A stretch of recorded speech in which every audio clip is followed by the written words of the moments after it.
Hi, my name is EMMANUEL NAVON. I'm a political science professor at Tel Aviv University. And I'd like to share with you the story of my book, The Star and the Scepter, A Diplomatic History of Israel. So first of all, let's talk about the title, The Star and the Scepter. It's a title inspired from a verse from the book of Numbers.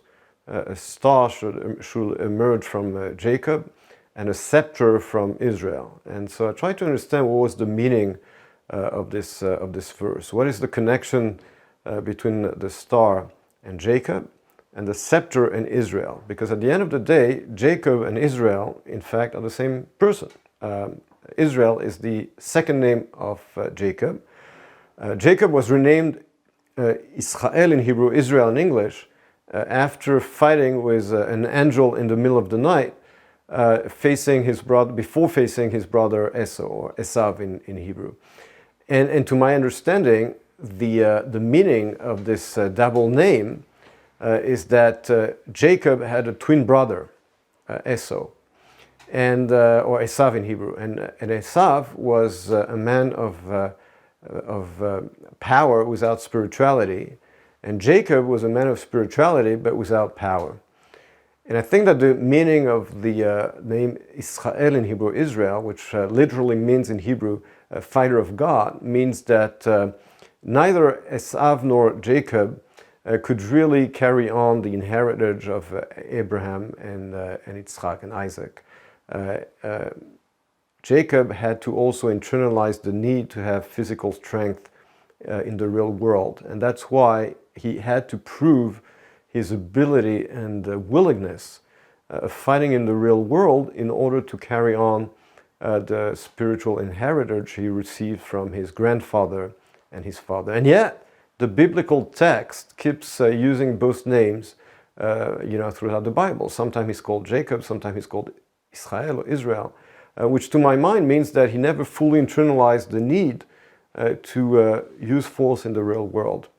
And I think that that's one of the messages of the Bible about the very identity and meaning of the word Israel and the purpose of the people of Israel is that, and this brings me to the scepter. The scepter is a symbol of strength, and the star is the symbol of Jewish identity and Jewish faith. And I think that without the star, the scepter has no purpose. But without the scepter, the star is always in danger of extinction, of being destroyed. And I think the challenge of the Jewish people throughout the ages is to try and keep this delicate balance between spirituality and power, and between the star and the scepter, which is why I choose this title, because when I look at Jewish history, and more specifically Jewish diplomatic history, I think we always see this kind of oscillation of the Jewish people between being attracted only by spirituality or only by power.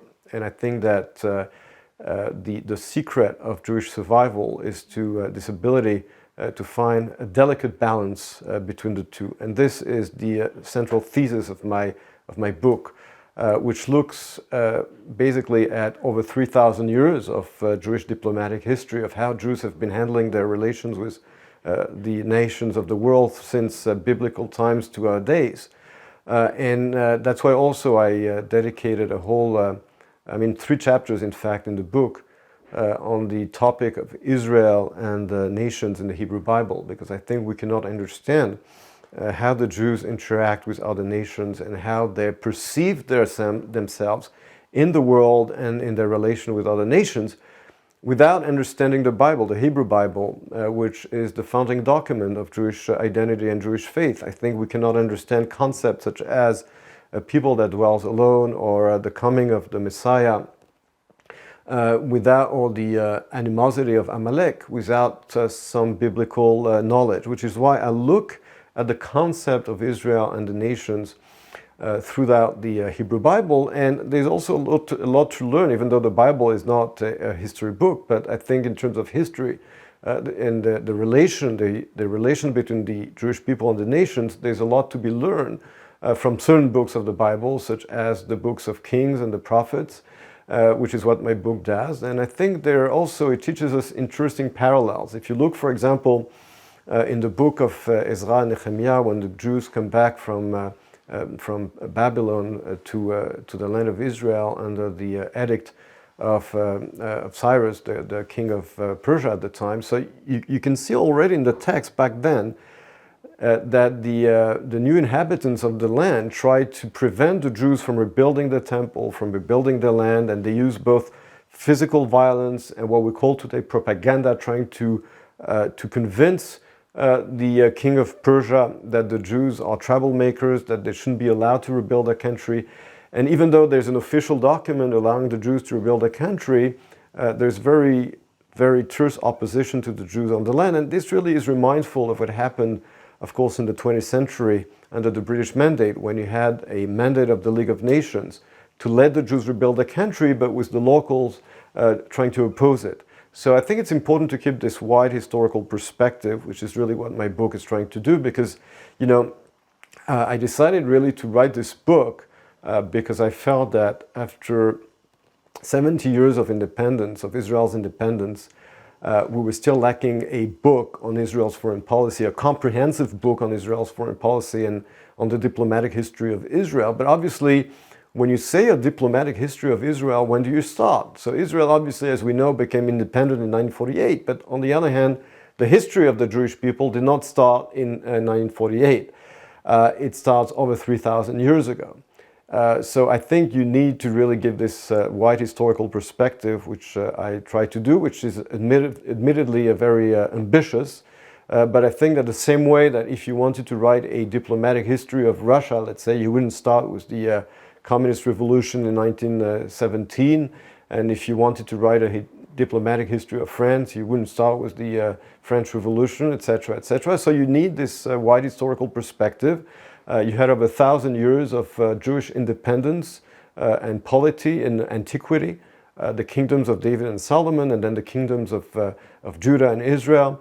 And they had a diplomacy, they had foreign relations, and of course, during nearly 2,000 years of diaspora, even though there was no sovereign Jewish state, but you did have some type of Jewish diplomacy, of Jewish leaders throughout the diaspora conducting diplomatic relations with the nations of the world. And I think this is also something that needs to be looked at, which also is what my book does. And then, of course, when it comes to Israel's foreign relations and foreign policy, well, I have news for you. This is not limited only to what is called today the Arab-Israeli conflict.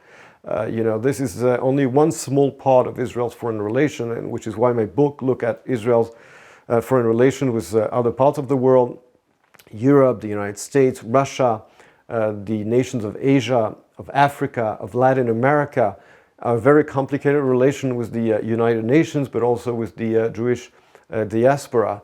And I think that this is something that really was missing. And I also deconstructed a lot of myth about Israeli history and Israeli diplomacy, because we've been so used to a certain type of narrative when it comes to Israel's foreign relations and the Arab-Israeli conflict that I do show in my book, in fact, that if you take, for example, the relation with the United States, it only started becoming a strategic relation in the mid-1960s. But until then, the U.S. In fact had a foreign policy that was quite hostile to Israel, and Israel relied on other allies in its early days. And when it comes also to the Arab-Israeli conflict, I think, which is, as I said, it's a couple of chapters in my book out of 21 chapters, because this has tended to be the focus of books related to Israel's foreign relations. But it's only one part of that foreign policy. Here also, I try to deconstruct the deconstructionist. A lot of people have been trying to deconstruct Israeli foreign policy and history. So I deconstruct them by showing the actual facts about the Arab-Israeli conflict, how from day one Jewish nationalism is really what produced what is known today as Palestinian nationalism, that was a reaction to Zionism and to Jewish nationalism. And for example, when you see today this process of normalization and of peace that you have today in the Middle East, it's really about Arab nations coming to terms with the fact that yes, the Jews, the Hebrews are part of this region, and they recognize them as being their cousins. Because they're just coming back to the historical truth, which has been obliterated by decades of Soviet propaganda, which was related by their allies in the Middle East, such as the PLO and Saddam Hussein in Iraq. And those lies now are falling apart. And the true and original Islam, and I'll finish with this, the issue of Jerusalem. The issue of Jerusalem, for example, which for so many years was at the core of the conflict between Israel and the Arab world and the Muslim world.